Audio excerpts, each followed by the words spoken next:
Hi!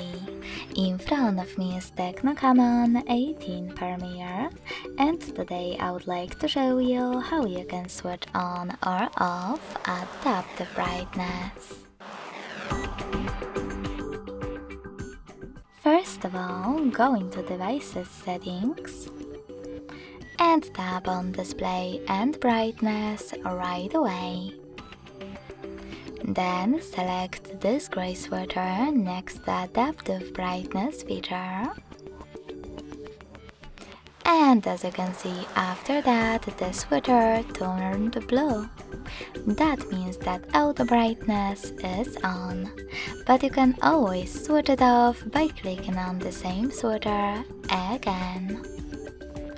If you wish to, you can also just go into Settings and click on this little icon under Brightness slider to switch on or off Adaptive Brightness.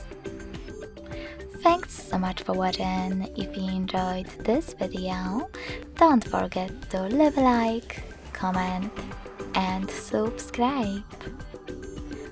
Bye!